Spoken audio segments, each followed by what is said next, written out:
不错啦，几百年未必都能吃上一个。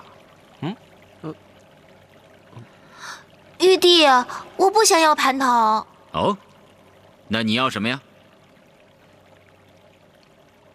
我希望嫦娥姐姐可以自由。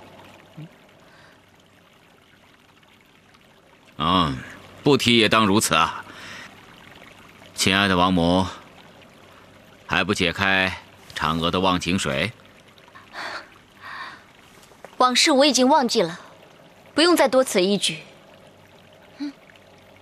我只有一个请求，请让我重回广寒宫。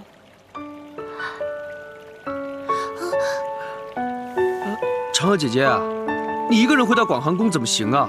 会很无聊的哦。是啊，如果你没地方住，你可以来我们龙宫住，很好玩的。哎，是啊。嫦娥，你不必如此。我意已决，请玉帝开恩。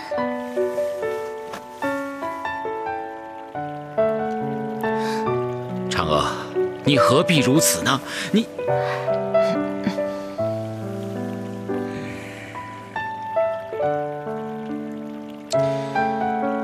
既然你意已决，朕就随你的意愿。但是我再次正告天上人间，嫦娥并非被囚禁，如嫦娥愿意，她随时可以出入广寒宫，天大地大，随她离去。各位爱卿，可曾听见吗？听见了。谢玉帝开恩。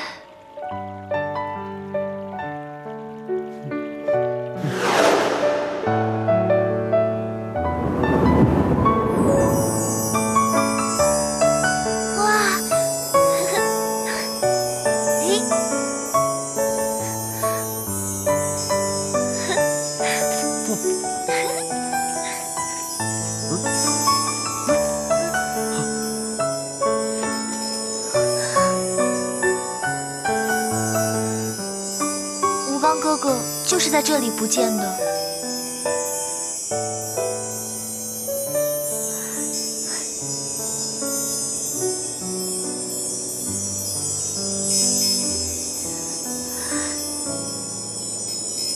他就在这里呢。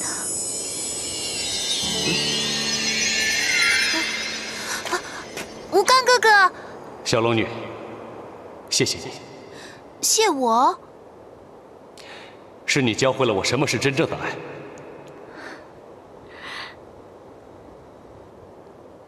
帅帅哥，啊，珍惜你身边的人。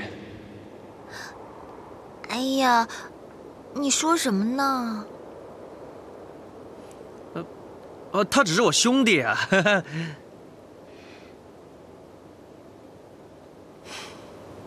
欢喜冤家，才是真正的有缘人。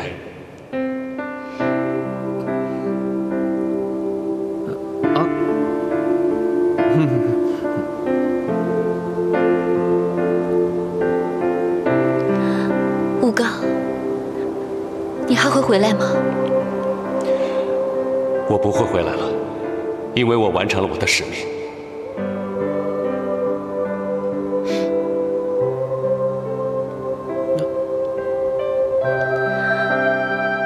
那只五彩水晶神剑，我在上面感受到了你的气息。天狼星上的水晶柱告诉我，我属于那里。我原本只是水晶柱上的一块水晶，当我离开了，天狼星这才受到了诅咒，变得邪恶。只有我回到天狼星，让水晶柱变得完整，天狼星的诅咒才能解除。所以你变成了一只五彩水晶神剑。是，这就是我的使命。小龙女，是你教会了我，爱的最高境界就是牺牲。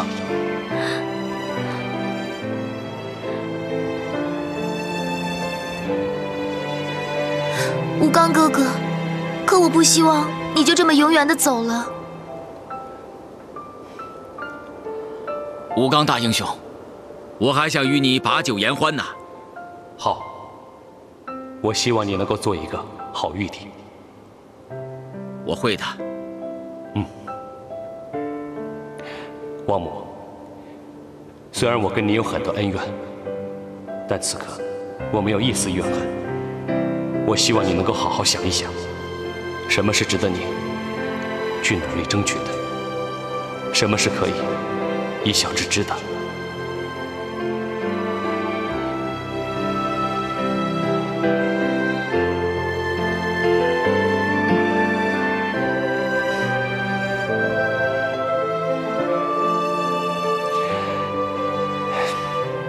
嫦娥，虽然我与你相识相爱，只是一个误会，但我依然无怨无悔，因为这是我此生最开心的时光。我会永远珍藏这段记忆。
其实这个影子，就是后羿的影子，他才是你内心深处真正的爱恋。我知道，我现在什么都明白了。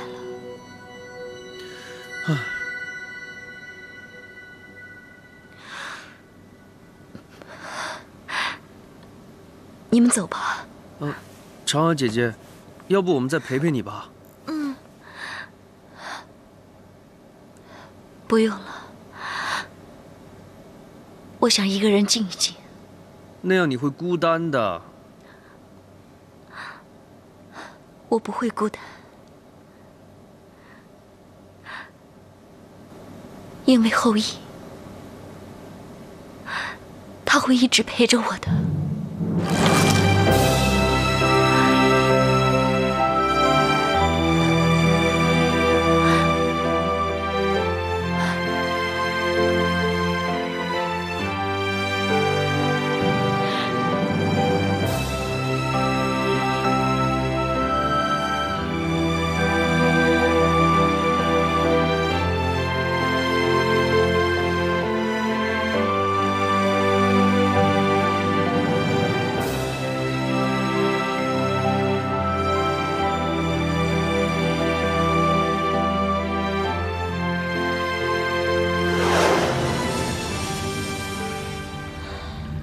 这件事情啊，总算是有个了断了。这段时间都快累死了。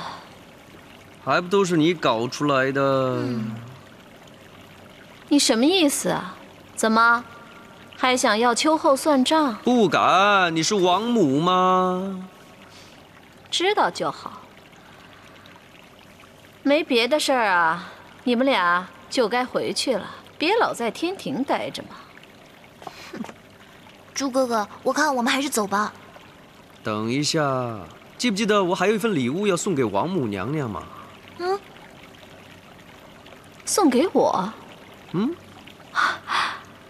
那倒不必了，我这儿啊不缺你的礼物。走吧，走。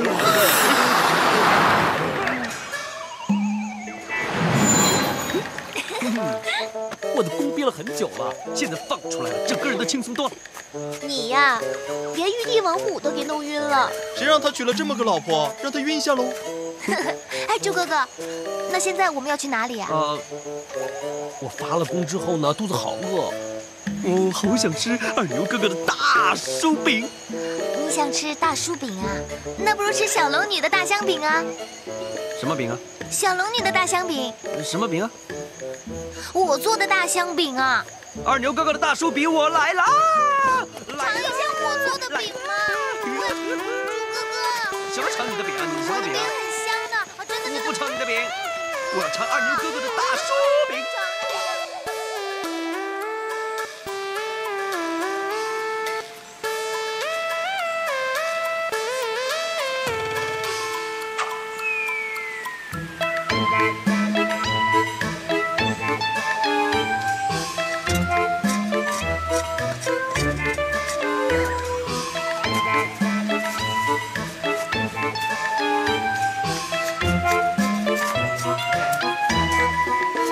已经刮了10几片了，应该够了吧？不行，还是多刮几片吧，免得回去师傅发脾气。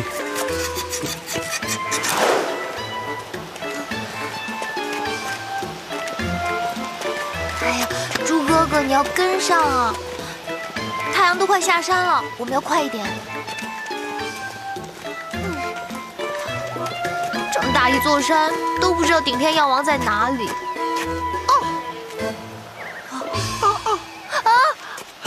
猪哥哥，你没事吧？哎呀，你不要吓我！哎呀，我中了暗器，你先走吧。哎呀，不行的，你生病了，你一定要去看大夫的。刚才不是看过大夫了？镇上面那些大夫都不知道你是什么病，现在只有压鸡山的顶天药王才可以治好你。哎呀，既然看不出来是什么病，那就没病喽。你已经5天没有吃饭了，睡也睡不着，整天没精打采的，我真的好担心你啊！我知道，但是我真的走不动了，好辛苦啊！你先走吧。猪哥哥。哎呀，别吵我了，让我睡觉。好了，那你先在这里睡觉，我自己去找。你千万不要乱跑啊！我找到他，马上就会回来找你。知道了，知道了。小心点呐！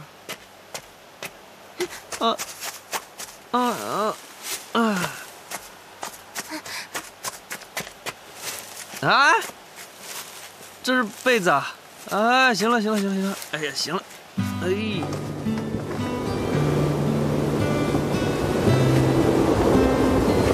药王到底在哪里？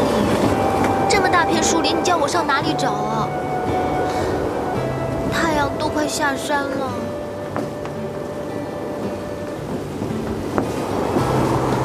镇上那些大夫会不会骗我？可是猪哥哥他……哎呦，我还是再找一下吧。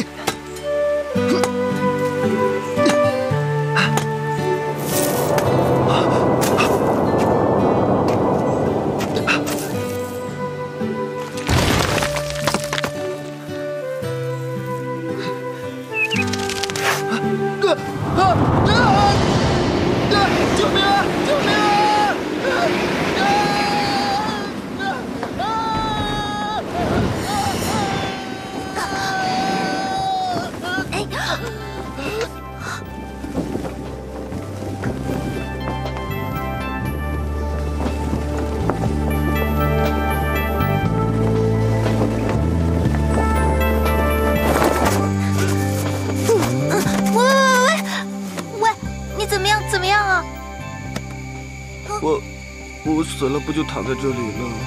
嘿嘿，你还真可爱啊！你还没死呢。我没死。不信啊？啊！我没死。你怎么刮那么多树皮啊？哦，这些树皮是制药用的。制药？你就是顶天药王？我不是啊。那你知不知道那个顶天药王啊？他住在哪儿？怎么才能找到他？你见过他吗？他是不是很厉害啊？哎呀，小哥，你到底有没有听我说话？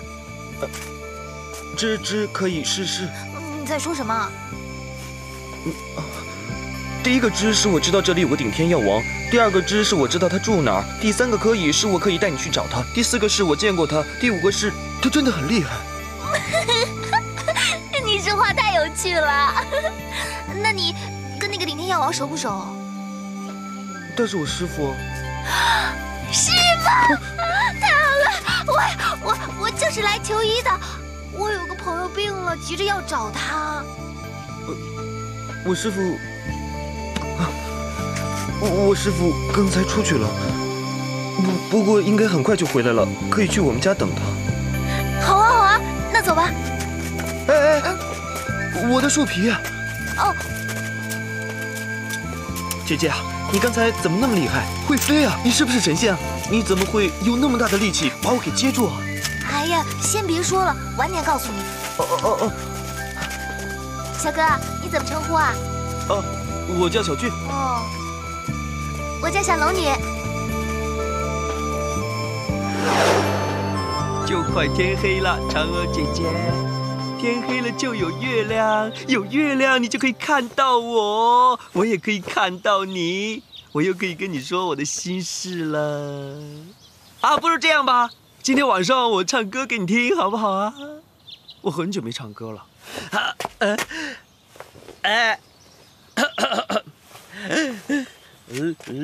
啦啦啦啦啦！我。怎么这块石头那么不稳当呢？真是。再来一次。啦啦啦啦啦啦啦！喂！谁呀？谁推我下来呀？谁呀？你在哪儿啊你啊？哈哈哈哈！摔死你！摔死你！爽！呀，石头也会讲话。你快滚开吧！你唱的歌也太难听了。哎呀，你偷听我给嫦娥姐姐讲的心事。是你吵醒的我，本来我睡得好好的。石头还睡觉啊？好，你继续睡，我在你这里方便。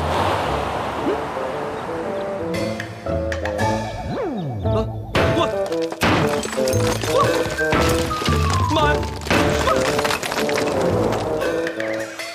其实我开玩笑的，我不急的。还要这样吧？我到远处去方便。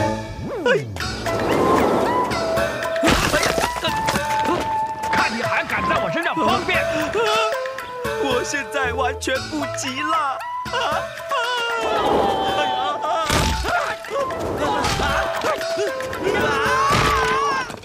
就快天黑了，嫦娥姐姐。天黑了就有月亮，有月亮你就可以看到我，我也可以看到你，我又可以跟你说我的心事了。啊，不如这样吧，今天晚上我唱歌给你听，好不好啊？我很久没唱歌了。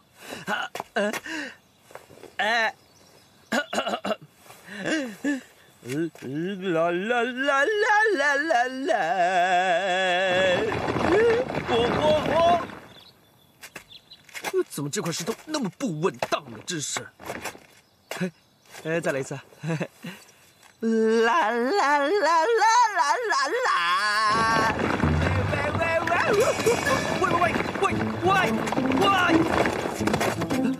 喂！谁呀？谁推我下来呀？谁呀？你在哪儿啊你啊？哈哈哈哈！摔死你！摔死你！爽！呀，石头也会讲话。你快滚开了！你唱的歌也太难听了。哎呀，你偷听我给嫦娥姐姐讲的心事，是你吵醒的我。本来我睡得好好的。石头还睡觉啊？好，你继续睡，我在你这里方便。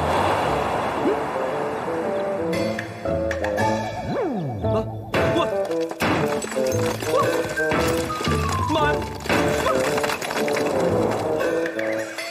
其实我开玩笑的，我不急的。还要这样吧？我到远处去方便。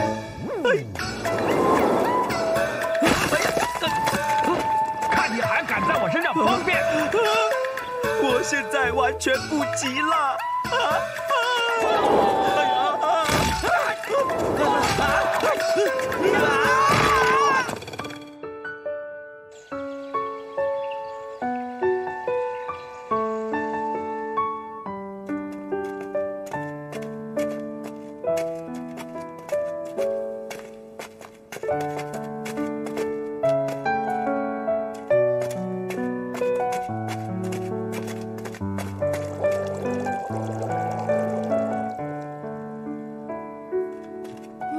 挺有意思的。你就睡在这儿啊？是啊。你师傅呢？我师傅他很忙的，他很少睡在这里。他一定呢是到处给人治病，不愧为顶天药王啊。话说回来啊，你跟你师傅学医很久了吗？我从小到大都跟在他身边，他从山里把我捡回来，把我养大，教给我医术。哇，你师傅除了有医德之外，还有一颗善心哎，难怪你也那么善良啊！为了救一只小鸟，可以连命都不要了。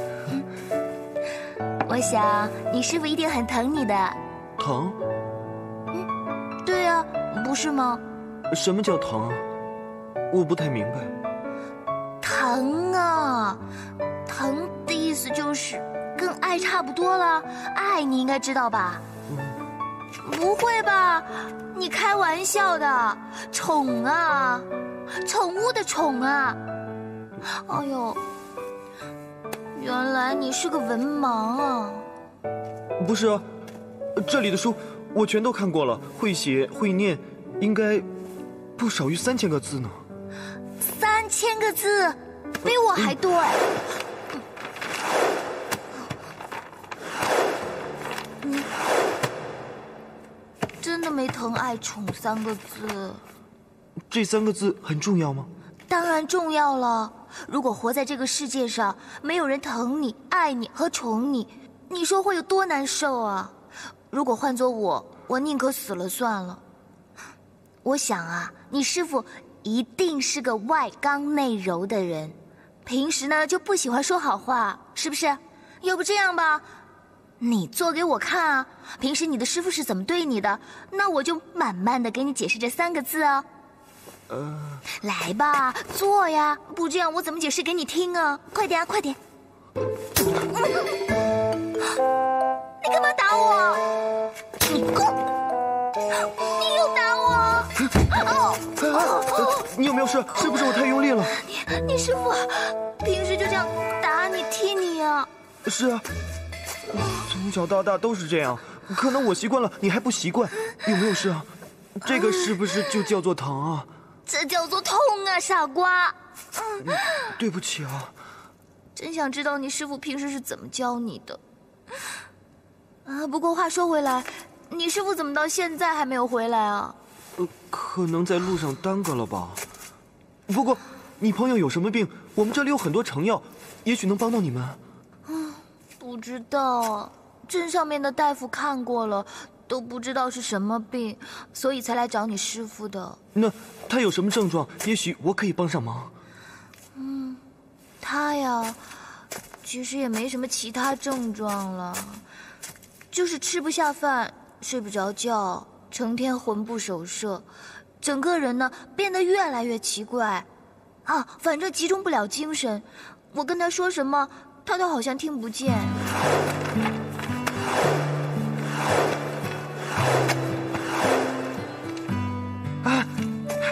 有了有了，这个病叫相思病。相思病？相思病什么病啊？患者因相思而病，相思者思念也。也就是说，一个人很想念另外一个人，就会心慌意乱，很想知道他在干什么。诶，这些症状好像我也有，我也老想着猪哥哥。还有呢？当听到别人谈论到这个人的时候，他的耳朵就会竖起来，听觉异常，行为异常，行为颠倒。完了完了，我原来也病了。见到这个人就会心慌意乱。我刚才也是这样，不敢目睹，又不忍不睹。不会吧？那我也染了相思病？喂，没了。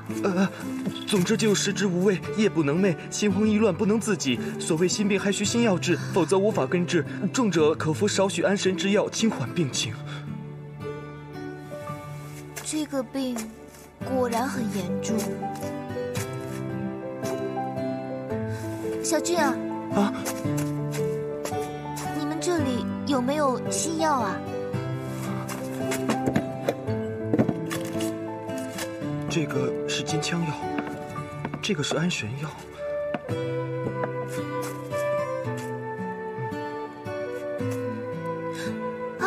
刚才书上说，重者可以吃少许的安神药，可以减轻病情的。要不然这样，你给我一点安神药吧。但是这个只是暂时的，无法根治的。哎呀，吃了再说吧。谢谢。啊，不如你再多给我几包。啊？安全起见，我怕一包的功效不够大。哦。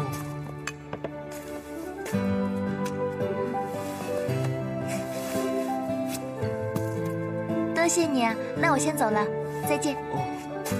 哎，如果你朋友的病没有好转，你再回来找我。师傅啊。好啊。再见。再见。怎么这么热呢？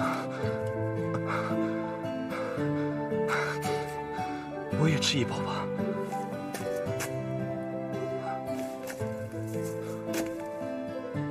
一定是姐姐落下的。姐姐，姐姐，你落了东西了。不知道还能不能见到他。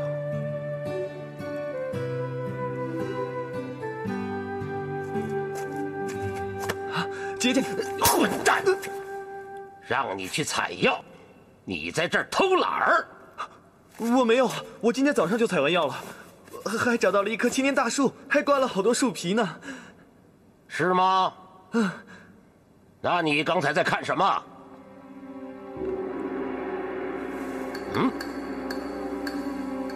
没有啊。没有。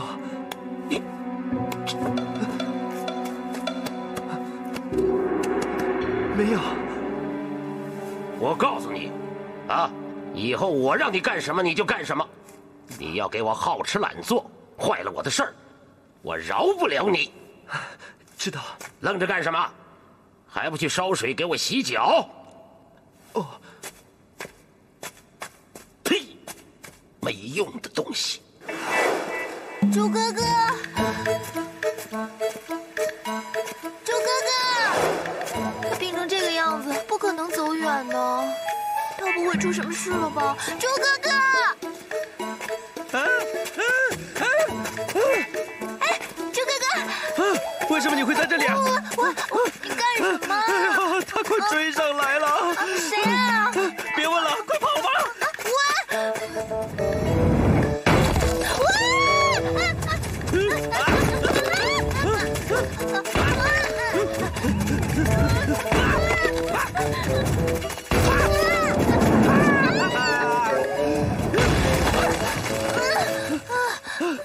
这个石头怎么会追你啊？我怎么会知道呢？你这个呆子，还连累别人挨砸，看你能跑多远！啊，真是的！你是不是得罪他了？我当然没有了，可能他喜欢听我唱歌，所以就追我了。你还是快点走吧，别跟着我了，不然会连累你的。不不行，我一定要跟你在一起，我跟你一起对付他。想对付我可没那么容易，哈哈哈哈哈哈！爽！很容易的，你用气功，我用水功，我们一起打倒他。我会气功，就是臭烘烘的啦。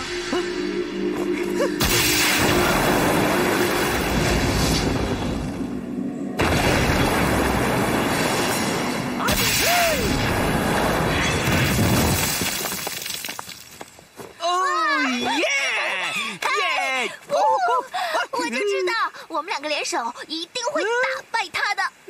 走。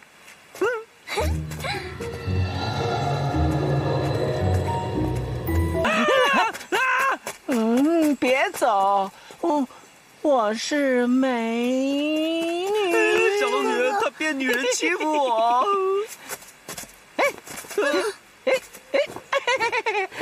打败我？啊呸！告诉你，打败我的人还没出娘胎呢，就凭你们两个。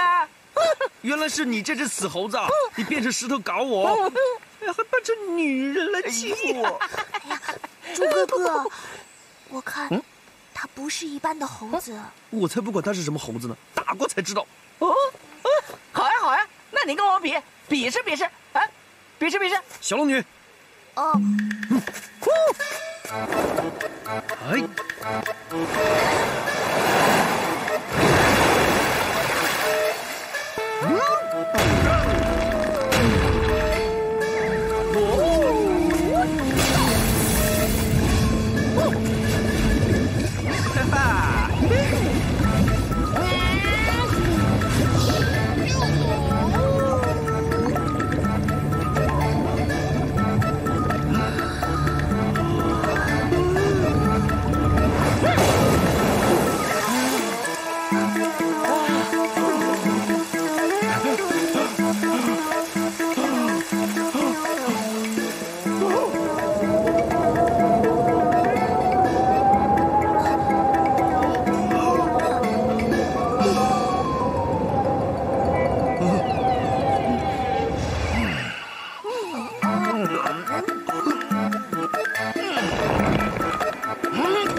臭！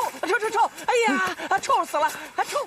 你呀，你到底是谁啊？干嘛要这样对我们？花果山听说过没有？花果山水帘洞美猴王听见过没有？你就是美猴王？哎呀，猪哥哥啊，这只猴子很厉害的，别惹它了。我就不信打不过它。来呀！你打不过我的，不过你们两个挺好玩的。哼，还没有人能够打碎我睡觉的石头呢。我看看你们两个是什么东西哦。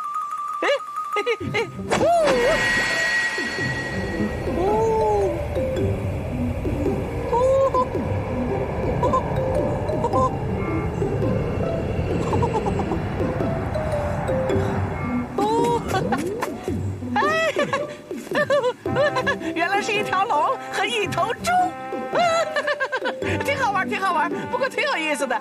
你们两个好啊，以后就有人陪我玩了。你胡说什么啊？我是一条龙，他是一个人，哪里来的猪啊？是啊，你这个臭猴子，你在这里胡说八道，心里不平衡啊！我告诉你啊，我是堂堂的一个人。切，你是头臭猪。你要是真的心里不平衡，你就承认是头猪呗。我，不过你倒是挺好玩的。你刚才吐的口水好甜哦。哎，再给我一点，口渴哦。这可才好呢，我们要走了，猪哥哥，走了。想走？喂，死猴子，你想干嘛？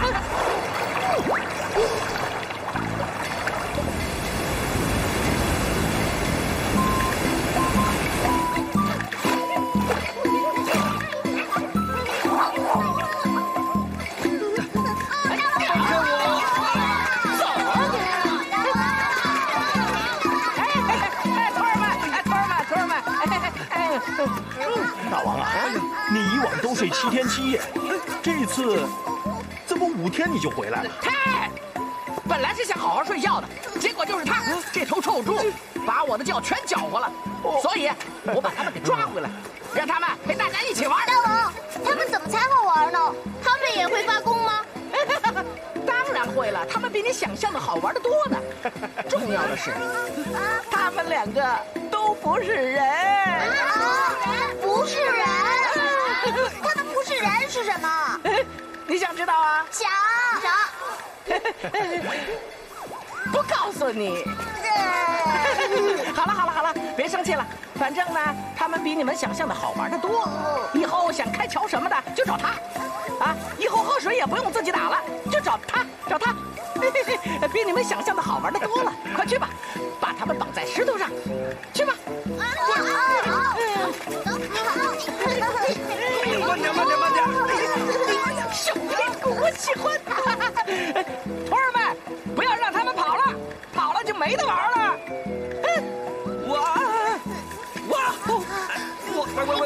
猴子们啊，可不可以不用那么大劲儿啊？不绑紧点，你就跑了。是啊，你们刚才嘀嘀咕咕的，我都听见了。没有啊。不就是想跑吗？不是。没门儿！走喽！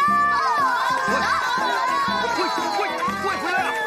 喂，死猴子，回来呀！猪哥哥，你别生气了，你肚子里的气多一点呢，这藤条就会越来越紧了。现在弄成这样，我能不生气吗？这样绑在一起也挺好的。都这样了还说好？好温暖啊！哎，不要靠这么近呐，汗都出来了。好舒服啊！我不舒服啊，很多汗呐。别靠下来了。嘛，害得我觉都没睡好，我得补一觉。哎，大王，我得告诉你一个事儿，小黄、小黑都不见了。哎，不用担心，他们肯定是在外面又碰见什么好玩的东西了，过2天就回来了，不用担心。可是他们也没有跟我打招呼。我问他们也没有看到。哎，我看呐，此事可不简单。哎呀，不要去想那些不简单的事情，这事情不就简单了吗？放心啦，他们要是再不回来，过2天我就把他们找回来，不就是了？那要么大王，我再出去找找。大王。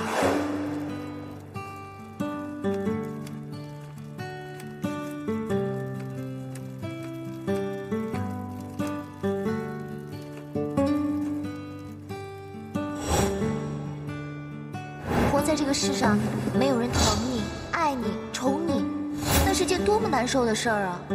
要是我，宁可死了算了。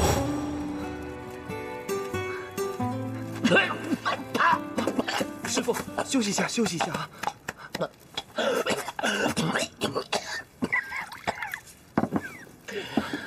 来，喝口水。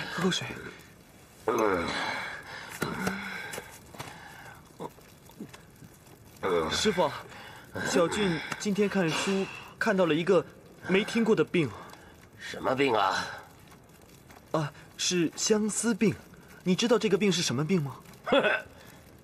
那是人类吃饱了撑的，没事儿找事儿的那种病。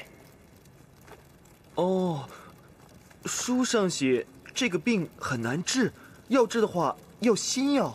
你知道这个药是怎么炼成的吗？就是把一个人的心挖出来，然后给病人吃下去，保证药到病除。哦，这样啊！打死我也不会吃姐姐的心。你今天怎么净问一些乱七八糟、不着边际的问题呢？我今天上山采药的时候遇见了。你遇见了什么？药。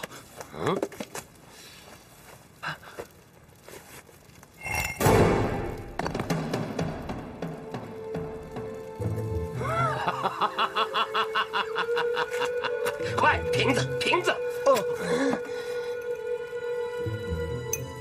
塞上，摇！哎，来！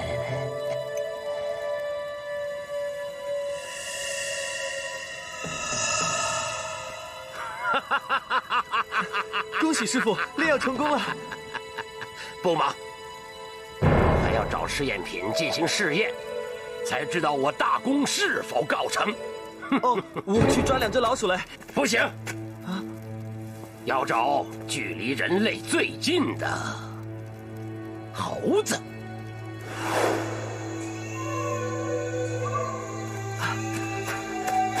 师傅，我已经放了很多盒子了，可是我觉得好像多了一点。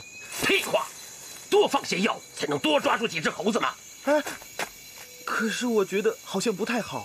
我听说这里有个大猴子，他法力无边，能上天入地，我怕我们会招惹到他。你信吗？啊，他就是有，他有再大的能力，他也是只猴子嘛。我们是人，人是天地之灵，你怕什么你？啊？可是什么可是？你要犯病回家犯去，你要坏了我的大事，我回去收拾你。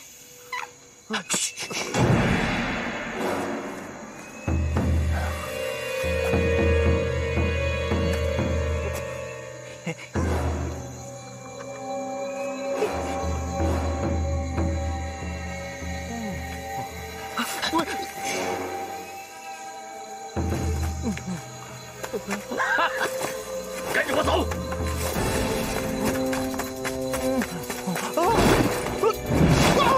想跑，亏了我早有准备。师傅，你干嘛？关键时刻你给我找茬，回去我再跟你算账。滚！我宰了你！师傅，师傅，不要！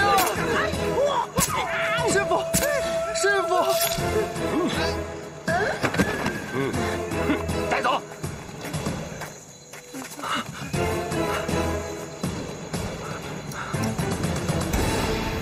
你在干什么？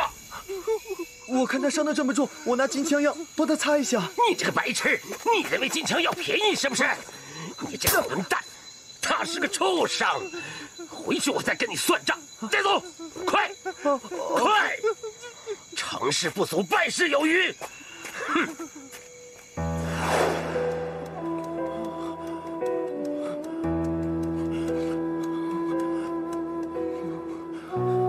用劲儿啊！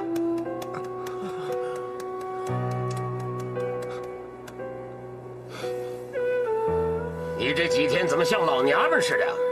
你总哭什么呀你呀？我也不知道，我看到他这样，我眼泪就不停了。你真是吃错药了，他是畜生。你看天下有多少人为了填饱自己的肚皮，不是杀猪就是宰羊？你看他们一边吃一边哭了吗？啊，我们是用猴子为人类研究新药，你应该骄傲、自豪、高兴才是啊！啊，来，笑一个。笑不出来。要笑，为了我们伟大的发明成功而笑，笑，笑。这就对了嘛，要笑啊！要不是我这里缺人呐，我早把你当猴子做试验了。哼，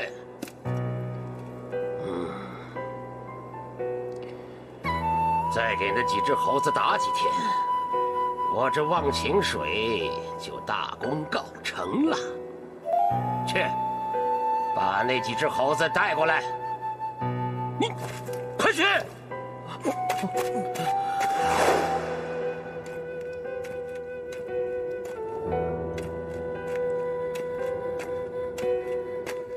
我想你师傅一定是个外刚内柔的人。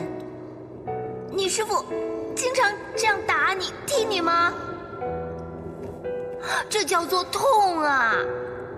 真想看看他是怎么教你的。你连疼是什么意思都不知道？爱这个字你总该知道了吧？没人疼你、爱你、宠你。要是我宁可死了算了。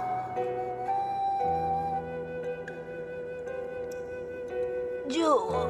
救我们！救我们！难怪你也这么善良，为了救小鸟，连自己的命都不要了。救我！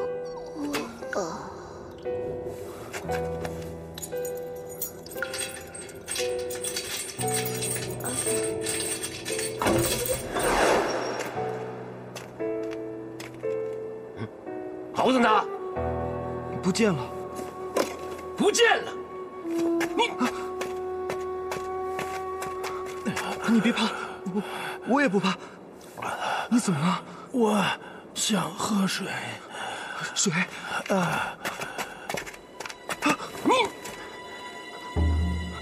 师傅，可能你那个笼子没有锁好。可能！我辛辛苦苦抓了那么多猴子，我一次一次的喂药，我喂了6次了，再有1次我就成功了。你知道你浪费了我多少药，知道吗？啊！你这个！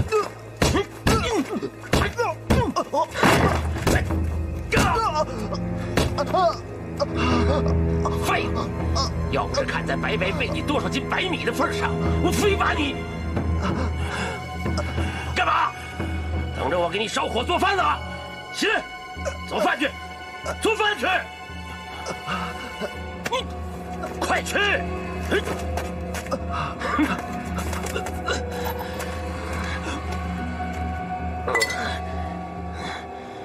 你这个畜生！本来还想让你多活几天，你既然这样，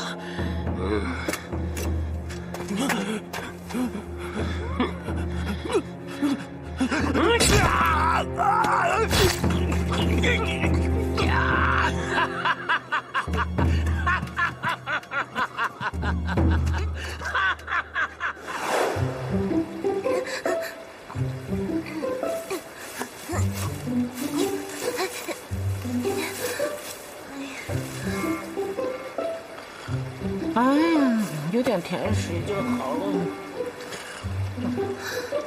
这破藤条怎么这么结实啊？也不知道猪哥哥跑到哪里去了。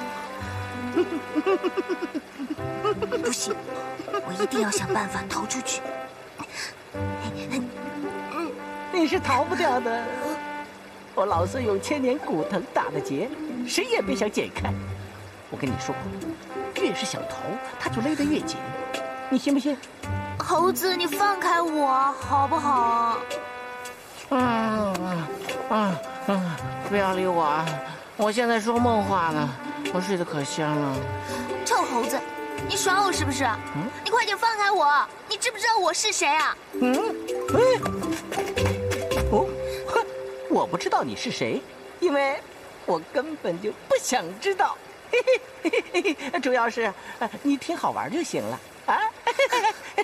我告诉你啊，我是东海龙王的3女儿，叫小龙女。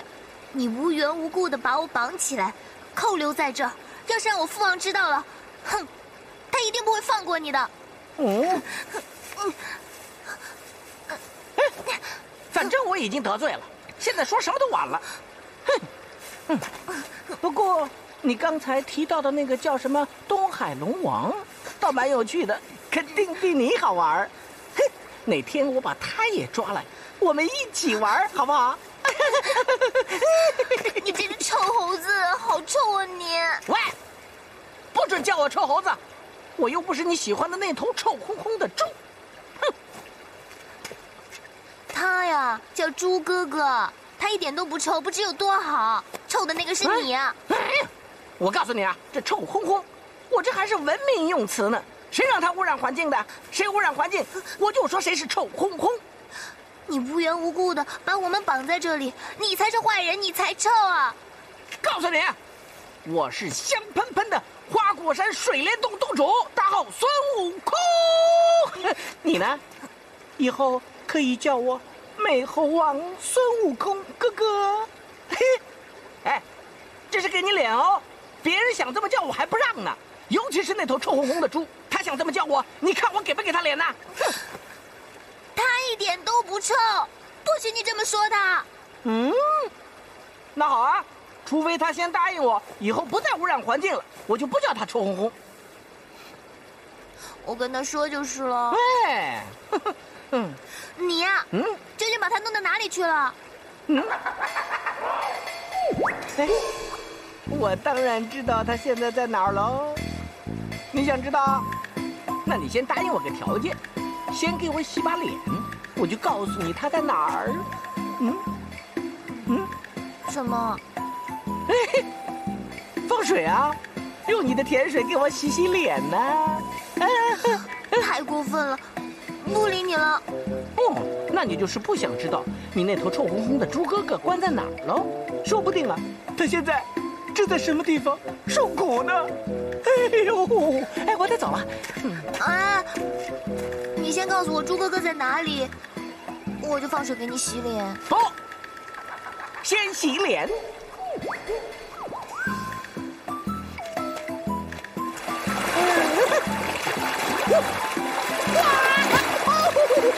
好爽啊！不要停啊！不要停啊！这里，这里，不要停啊！不要停！洗！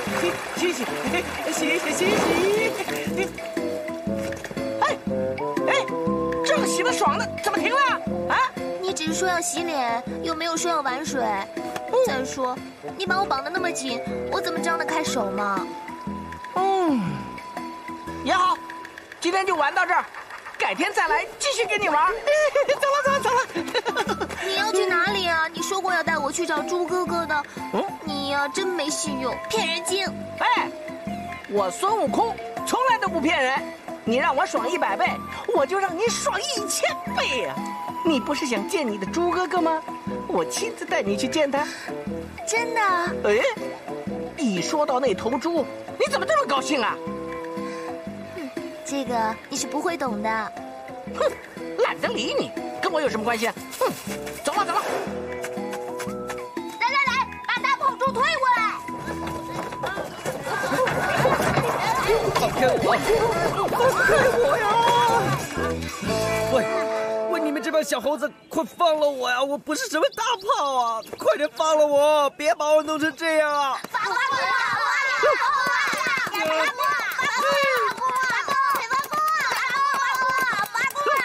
小龙女，你别再打猪哥哥了！小龙女，救我！你快让他们停手啊！好说。徒儿们，停下！待会儿再打。大王，他又不肯放臭烘烘器了。我不是不放啊，是真的没有了。你这头臭烘烘的猪居然不放臭烘烘器，那我还留你干什么？来啊，把它给我扒了，宰了，晚上烧烤。喂，不要啊！你们这些猴子怎么会吃肉呢？不要搞我啊！大王啊，其实猪哥哥最大的本事不是发强功啊。那你说说他有什么本事？你要是说出来，我就不烧烤他了。猪哥哥，说呀！他力气很大的。他可以用大扫把帮你打扫花果山啊。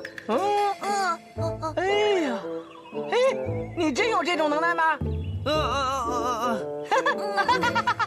好，把它卸下来，让他给我耍耍那个大扫把。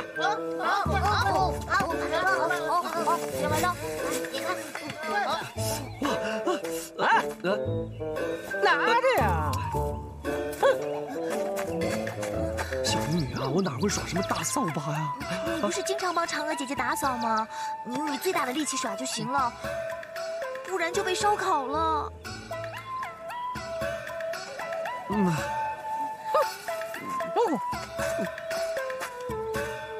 加油啊！努力呀！